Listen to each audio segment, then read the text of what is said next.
గాంధీ భవన్లో PCC chief Mahesh Kumar Goud మాట్లాడుతున్నారు. Live లో చూద్దాం. రిజర్వేషన్, కేజీ టు పీజీ ఉచిత విద్య, రకరకాల వాగ్దానాలు ఇచ్చి మోసం చేసి పలాయం చిత్తగించినటువంటి నాయకులు ఇలా మాట్లాడుతూ ఉన్నారు. బీఆర్ఎస్ 10 ఏళ్ల కాలంలో వెలగబెట్టింది ఏంటి అంటే రాజ్యాంగానికి విరుద్ధంగా ప్రజాస్వామ్యాన్ని తుంగలు తొక్కే విధంగా ఫోన్ ట్యాపింగ్ చేసినారు. కేసీఆర్ కేటీఆర్కి ఎవడిచ్చాడు యాకు? మాలాంటి రాజకీయ నాయకులు యొక్క ప్రైవసీని దెబ్బతీసే హక్కు మీకు ఎవడిచ్చినాడు? సినీ తారల జీవితాల్లో, కుటుంబాల్లో తగాదాలు వచ్చి ఎంత దూరం పోయిందో మనం చూసాం. కేవలం ట్యాపింగ్ వల్ల. మీ అవసరాల కొరకు, మీ స్వార్థం కోసం సినీ తారలు కూడా వదలలే. సినీ తారల ఫోన్లో ట్యాపింగ్ చేసి సంసారంలో చిచ్చుపెట్టిన ఘనత బీఆర్ఎస్ ప్రభుత్వాన్ని. జడ్జిల్ని వదలలే, వారి మాట వినని బ్యూరోక్రాట్స్ వదలలే, తుదకి బీఆర్ఎస్ ఎమ్మెల్యేలు కూడా వదలలే. ఎవడు ఎటుపోతున్నారో అందరి మీద ట్యాపింగ్ పెట్టినట్టు సందర్భం. కొన్ని వేల ఫోన్లు ట్యాపింగ్ చేసినారంటే దేశ చరిత్రలో అతి హేయమైన చర్య ఇది. కేసీఆర్ బాధ్యత, కేటీఆర్ మాకేం సంబంధం? ఏదో లీగల్ నోటీస్ అని ఒక స్టేట్మెంట్ ఇచ్చినాడు. ఏంటి లీగల్ నోటీస్ మీరు ఇచ్చేది? మీరు మీ నాయన సంబంధం లేకుండానే ప్రభాకర్ రావు గారు ట్యాపింగ్ చేసినాడా? అసలు ప్రభాకర్ రావుని పెట్టింది ఎవడు?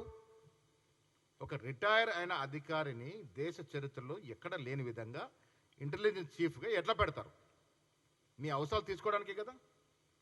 అలాంటి రిటైర్డ్ అధికారిని పెట్టి, మీ అడుగులకు మడుగులొత్తే అధికారిని పెట్టి మాలాంటి ఫోన్లని ట్యాప్ చేయడం అనేది నేరము. డెఫినెట్గా దీంట్లో ఎంతటి పెద్దవారైనా శిక్ష పడాల్సిందే. మీరు చేసిన నిర్వాహకం ఇంత అంత కాదు. కాళేశ్వరం ప్రాజెక్టు కట్టారు, లక్షల కోట్ల రూపాయలు ప్రభుత్వ ధనాన్ని దుర్వినియోగం చేశారు.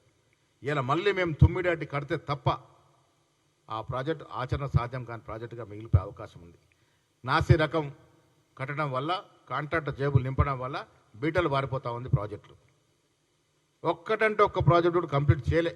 ఇలా కాంగ్రెస్ ప్రభుత్వం వచ్చిన తర్వాత దక్షిణ తెలంగాణ, ఉత్తర తెలంగాణ ఉన్న ప్రాజెక్టులు మళ్ళీ పునర్జీవం పోసే ప్రయత్నం మా ప్రభుత్వం చేస్తూ ఉంది. 6.5 లక్షలు 7 లక్షల కోట్ల అప్పులో మీరు ముంచిపోయినా దాన్ని ఒకటొక్కటిగా సరిచేస్తూ కాంగ్రెస్ ప్రభుత్వం, రేవంత్ రెడ్డి గారు, బట్టి గారు, మంత్రివర్గం అంతా సుదీర్ఘంగా కష్టపడతా ఉంది. దాన్ని మేలు చేసే ప్రయత్నం చేస్తూ ఉన్నాం. చాలా విషయాల్లో 10 ఏళ్ళుగా వారు చెయ్యని మోసం అంటూ లేదు. అందుకే కవిత మొన్న అన్నట్టుంది బీఆర్ఎస్ పట్ల అంతా దయ్యాలు ఉన్నాయని. బీఆర్ఎస్ పట్ల దయ్యాలుంటే కాంగ్రెస్ పట్ల దేవతలు ఉన్నారు. అందుకే సువర్ణ యుగం లాంటి పాలన నడుస్తూ ఉంది. ప్రజల కష్టాలని, ప్రజల బాగోగులను చూసే ప్రభుత్వం వచ్చింది కాబట్టి ఇవాళ వ్యవసాయదారులు కానీ, రైతు కూలీలు కానీ, ఎస్సీ ఎస్టీ బీసీ మైనారిటీలు కానీ, ఉద్యోగస్తులు కానీ, నిరుద్యోగులు కానీ అందరూ కూడా సంతృప్తిగా ఉన్నటువంటి ప్రభుత్వం అది నడుస్తూ ఉంది.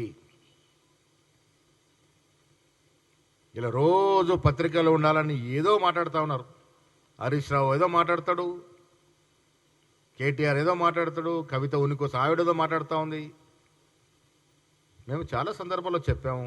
నిన్న ముఖ్యమంత్రి గారు సాక్ష్యంగా చెప్పారు, మీ 10 ఏళ్ల పాలన, మీ 10 ఏళ్ళు చేసిన అభివృద్ధి సంక్షేమం, మా 18 ఏళ్ల పాలన అభివృద్ధి సంక్షేమం మీద చర్చకి ఎక్కడికంటే అక్కడ సిద్ధము. అది రారు. సోషల్ మీడియాలో ఉన్నది లేనట్టుగా, లేనున్నట్టుగా అబద్ధ ప్రచారం. నేను రాష్ట్ర ప్రజలకి మీ ద్వారా విజ్ఞప్తి చేస్తూ ఉన్నా, సోషల్ మీడియాలో వచ్చేది అంతా కూడా వాస్తవం కాదు. అభూత కల్పనతో సోషల్ మీడియా నడుపుతూ ఉన్నారు. దయచేసి అర్థం చేసుకోండి. చాలామంది తెలియని వాళ్ళు ఏదో ఫోన్లో రాగానే వాస్తవం అనుకుంటారు. 60% అబద్ధాలతో కూడుకున్న సోషల్ మీడియాని అసలు నమ్మొద్దు. వాస్తవాలు తెలుసుకోవాల్సిన విజ్ఞప్తి చేస్తూ, నిన్న జరిగిన సమావేశంలో చాలా కీలకమైన నిర్ణయాలు వచ్చే ఎన్నికల గురించి కానీ, పార్టీ నిర్మాణం, నిన్న ఉపాధ్యక్షులు, ప్రధాన కార్యదర్శితో కూడా మీటింగ్ జరిగింది. అందరూ కష్టపడి పనిచేయాలని. ఇవాళ రేపటి నుంచి వారు క్షేత్రస్థాయిలో పోతూ ఉన్నారు. ఈ నెల 4న ఖర్గే గారు హైదరాబాద్కు వస్తూ ఉన్నారు.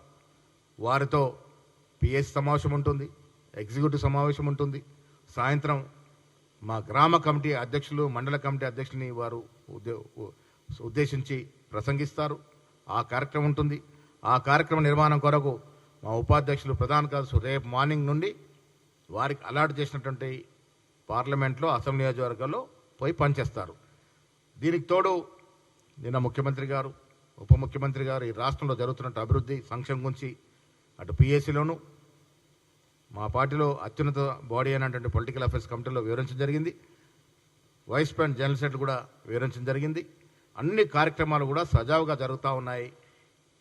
ఇది గోల్డెన్ పాలన ఈ రాష్ట్రంలో కాంగ్రెస్ ఆధ్వర్యంలో జరుగుతూ ఉంది.